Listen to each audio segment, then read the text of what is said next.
You have that many quarterbacks, and it's on you to make the right decision. All the decisions has not been conducive to what we need to do. 13 different quarterbacks. I don't care what the name on the back of their jersey says. That has to be said to something. When you have guys in this league. Did you want to? Well, he's developed young players, maybe not young quarterback. Which young quarterback did you want him to develop? The ones that's on your roster. The ones that you went out and drafted, the ones that you have to go out and win with or put your team in the position to win. We're talking Dylan Gabriel. We're talking Shedeur Sanders. Those are obvious. Dan Orlovsky has suddenly found himself at the heart of a growing media storm after coming to the defense of Kevin Stefanski and his handling of the Cleveland Browns, a stance that drew sharp and highly critical pushback from former NFL MVP Cam Newton. Orlovsky argued publicly that Stefanski remains an elite coach and suggested he would quickly secure another head coaching role. But that viewpoint was immediately and forcefully rejected by Newton, who dismantled the argument with raw honesty and visible frustration. The exchange quickly caught fire across the sports world, with fans and analysts reacting to what became an unusually blunt and emotionally charged confrontation, turning a routine coaching debate into one of the most intense and talked about media clashes in recent memory. Talking Shedeur Sanders, those are obvious names. When you hire a guy like Kevin Stefanski, first and foremost, he's an offensive mind. Yep. The offense for the Cleveland Browns were in the bottom half of the wrong position or in the wrong statistic. Cam Newton did not soften his response at all when addressing Dan Orlovsky's defense of Kevin Stefanski, instead delivering a sharp, evidence-based critique that questioned the very foundation of Stefanski's coaching record in Cleveland. Newton highlighted that Stefanski oversaw an astonishing rotation of 13 different quarterbacks, yet failed to develop even one into a reliable, long-term solution, arguing that the lone playoff appearance in 2019 hardly offsets years of inconsistency, especially given the talent available at the time. He rejected Orlovsky's attempt to place blame solely on quarterback play, stressing that developing and elevating quarterbacks is a core responsibility of a head coach, and by that measure, Stefanski fell well short. Newton insisted the dismissal was not harsh, but overdue, framing the issue as a systemic failure in coaching, evaluation, and player development rather than isolated player shortcomings.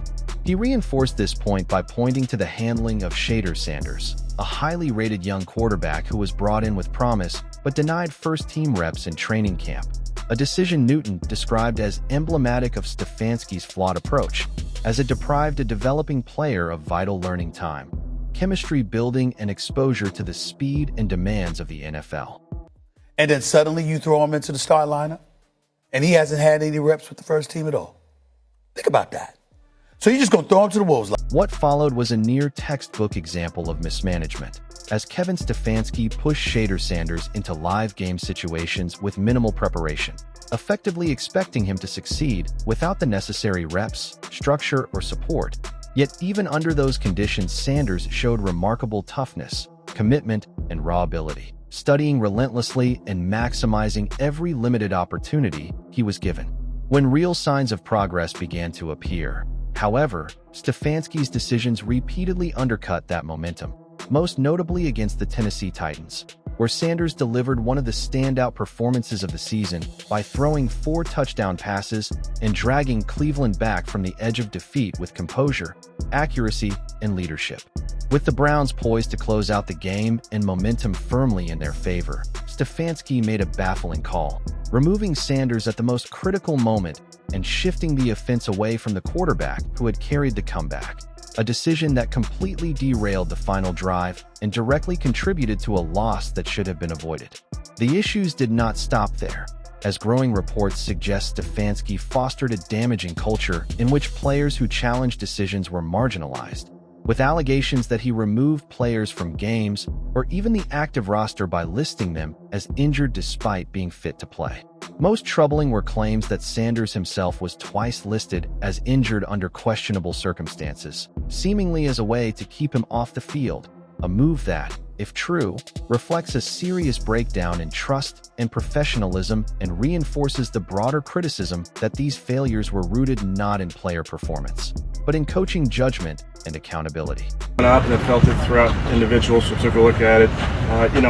If it's a right guard, you can play through that. When it's a quarterback, you kind of need that muscle to throw. So unfortunately, going to put him down for a little bit here. We'll treat it day to day and see how he responds, but want to be smart because he's a thrower, so you can't put. When all of the evidence is viewed together, the conclusion becomes unavoidable, and Cam Newton's fierce criticism of both Kevin Stefanski and Dan Orlovsky's defense of him feels entirely warranted, because this was not a case of bad luck or an impossible situation, but a consistent pattern of flawed judgment, poor quarterback development, questionable in-game decisions even when quarterbacks performed well, and allegations of dishonest roster management that point to deeper systemic failure. That is not the resume of a coach who merits another opportunity, but of someone who fell short in the most essential responsibilities of the role. That view gained further credibility when Stephen A. Smith weighed in, firmly stating that firing Stefanski was the correct decision, highlighting that over 6 seasons and 13 quarterbacks, not one emerged as a reliable franchise option, which goes far beyond coincidence or misfortune and instead signals fundamental coaching deficiencies in a quarterback-driven league. Smith's argument was simple and damning. Repeated failure at the most important position proves a coach is not fit for the job. The sharp contrast between Orlovsky's defense, which leans on scheme and abstract coaching theory, and Newton's critique, rooted in lived NFL experience, reflects a broader debate about accountability, because development, trust, and decision-making are inseparable from coaching success. When a coach not only fails to develop talent but appears to undermine it through poor preparation, baffling calls, and alleged manipulation, dismissal becomes inevitable. In that context, Newton's stance is difficult to dispute, and Orlovsky's defense only underscores how detached some media voices can be from the realities inside NFL buildings, as the Stefanski era in Cleveland ended precisely as it should have, with 13 quarterbacks and no sustained success telling the full story.